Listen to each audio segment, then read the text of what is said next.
तर इथे बघू शकता मी अर्धी वाटी पोहे घेतलेले आहेत। हे पोहे आपण या भांड्यामध्ये ओतून घेणार आहोत आणि या पोह्याला स्वच्छ असं आपण धुवून पण घेणार आहोत। तर 1-2 पाण्याने स्वच्छ असं ह्याला धुवून घ्यायचं। तर इथे छान असं हे धुवून घ्यायचं। आज आपण खूप छान अशी अर्धी वाटी पोहे आणि अर्धी वाटी रवा यापासून मस्त असा चटपटीत असा नाश्ता बनवणार आहोत। खायला पण एकदम मस्त लागणार आहे आणि सर्वांना आवडणार आहे। त्यामुळे ही रेसिपी तुम्ही शेवटपर्यंत नक्की बघा। तर आता ह्याला पुन्हा स्वच्छ असं धुवून घ्यायचं आणि हे पाणी आता आपण ओतून देणार आहोत। तर इथे बघू शकता मी पोहे असे 2-3 पाण्याने स्वच्छ असं धुवून घेतलेलं आहे आणि याच्यामधलं मी पाणी काढून घेतलेलं आहे।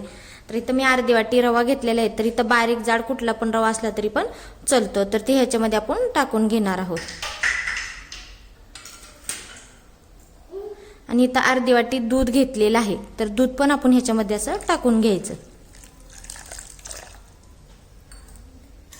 आणि हे मिश्रण सर्व असं मिक्स करून घ्यायचं। तर छान आता इथं मिक्स करून घ्यायचं आहे मिश्रण आपल्याला। तर इथे बघू शकता आपण दुधामध्ये मिश्रण हे छान असं मिक्स करून घेतलेलं आहे। तर आता हे आपण एक मिक्सरचं भांडं घेतलेलं आहे। तर हे मिक्सरच्या भांड्यामध्ये आपण हे मिश्रण टाकून घेणार आहोत। तर सर्व असं ह्याच्यामध्ये आपण हे मिश्रण टाकून घ्यायचं। तर आता आपण इथं मिक्सरच्या भांड्यामध्ये सर्व मिश्रण ओतून घेतलेलं आहे आणि थोडंसं वाटे असं दुधाच्या वाटीमध्ये विसळून असं थोडंसं पाणी ओतून घ्यायचं आणि पाणी ओतल्यानंतर ह्याला बारीक अशी ह्याची पेस्ट करून घेणार आहोत। तर इथे बघू शकता आपण बारीक असं हे मिश्रण वाटून घेतलेलं आहे। समजा जर तुमचं मिश्रण जर बारीक होत नसलं तर थोडंसं दूध आणि पाणी टाकलं तरी पण चालतं आणि बारीक वाटून घ्यायचं। तर हे बघा छान असं बारीक झालेलं आहे। तर आता भांड्यामध्ये आपण काढून घेणार आहोत। तर सर्व मिश्रण या भांड्यामध्ये आपण असं सगळं काढून घ्यायचं।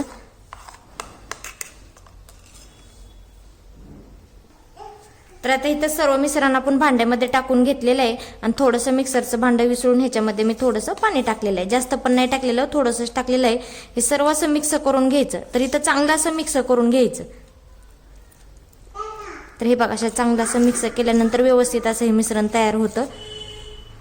व्यवस्थित असं हे चांगलं मिक्स करून घेतलेलं आहे। समजा जास्त जर घट्ट वाटायला तर थोडंसं ह्याच्यामध्ये पाणी टाकून व्यवस्थित असं हे मिक्स करून घ्यायचं।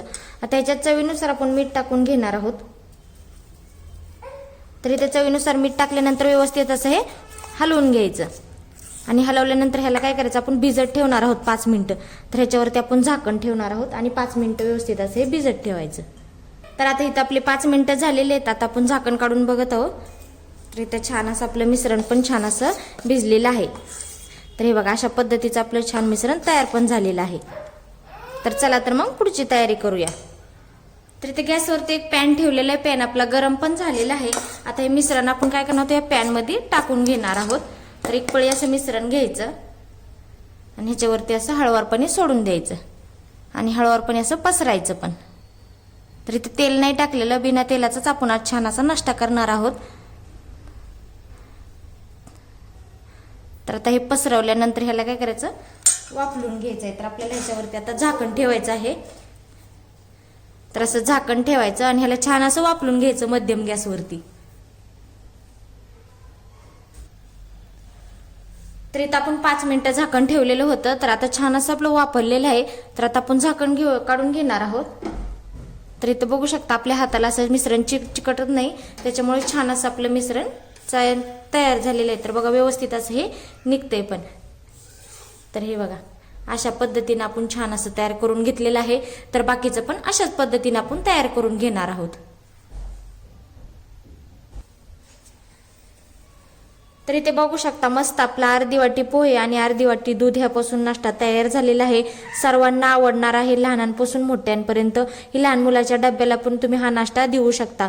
ही शेजवानी चटणी सोबत किंवा टोमॅटो सॉस बरोबर खाल्ला तरी पण चालतो। खूपच छान लागतो खायला पण आणि तेलामध्ये तर आपण ह्याच्यात तेलाचा वापर तर अजिबात केलेला नाही। तर मस्त असा आपला नाश्ता तयार झालेला आहे। तर तुम्हाला माझा नाश्ता कसा वाटतो तो कमेंटमध्ये मला नक्की सांगा।